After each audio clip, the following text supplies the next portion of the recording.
2019లో ఫ్లోరిడాలోని key లార్గోలో జరిగిన ఒక ఘోర రోడ్డు ప్రమాదం ఇప్పుడు అమెరికాకు చెందిన ఎలక్ట్రిక్ వాహన దిగ్గజం టెస్లాకు భారీ జరిమానాగా మారింది. ఈ ప్రమాదంలో టెస్లా కార్లోని ఆటో పైలట్ వ్యవస్థ తప్పిదం కూడా ఒక కారణమని ఫ్లోరిడా కోర్టు నిర్ధారించింది. దీంతో బాధితులకు టెస్లా సంస్థ దాదాపు 2,100 కోట్ల నష్టపరిహారం చెల్లించాలని ఆదేశించింది. నాటి ప్రమాదంలో ఓ యువతి మృతి చెందగా మరో వ్యక్తి గాయపడ్డారు. 2019లో ఫ్లోరిడాలోని కీ లార్గోలో ఈ ఘటన చోటు చేసుకుంది. జార్జ్ మెగ్గీ అనే వ్యక్తి తన టెస్లా కార్లో వెళుతూ అధునాతన ఆటో పైలట్ ఫీచర్ ను ఉపయోగించాడు. ఇది టెస్లా అందించిన ఆటోమేటెడ్ డ్రైవింగ్ వ్యవస్థ. మార్గ మధ్యంలో తన మొబైల్ ఫోన్ కార్లో కింద పడిపోయింది.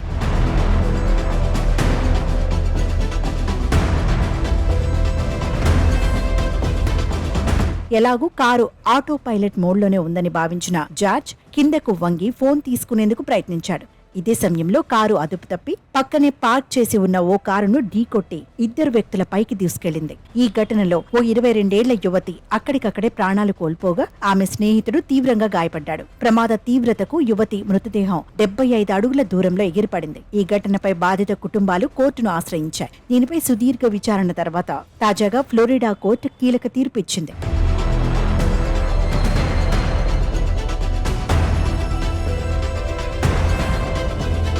టెస్లా మాత్రం డ్రైవర్ పూర్తిగా శ్రద్ధగా ఉండాలని, ఆటో పైలట్ స్వయంచాలక వాహనం కాదని, మెగ్గీ ఫోన్ కోసం వంగటం వల్లే ప్రమాదం జరిగిందని వాదించింది. అయితే మెగ్గీ కోర్టులో ఆటో పైలట్ తనను రక్షించలేదని, హెచ్చరికలు ఇవ్వలేదని, బ్రేక్ వేయలేదని సాక్ష్యమిచ్చాడు. ఈ ప్రమాదానికి గాను బాధితుల కుటుంబాలకు $325 మిలియన్ నష్టపరిహారం చెల్లించాలని న్యాయస్థానం ఆదేశించింది. ఆటో పైలట్ వ్యవస్థ తప్పిదం కూడా ప్రమాదానికి ఓ కారణమని గుర్తించిన కోర్టు ఇందుకు గాను పరిహారంలో 3వ వంతు అంటే దాదాపు $242 మిలియన్ టెస్లా కంపెనీ చెల్లించాలని ఆదేశించింది. మిగతా మొత్తం సదరు వాహన డ్రైవర్ ఇవ్వాలని స్పష్టం చేసింది. అయితే ఈ తీర్పుపై అప్పీల్ చేయనున్నట్లు టెస్లా తెలిపింది.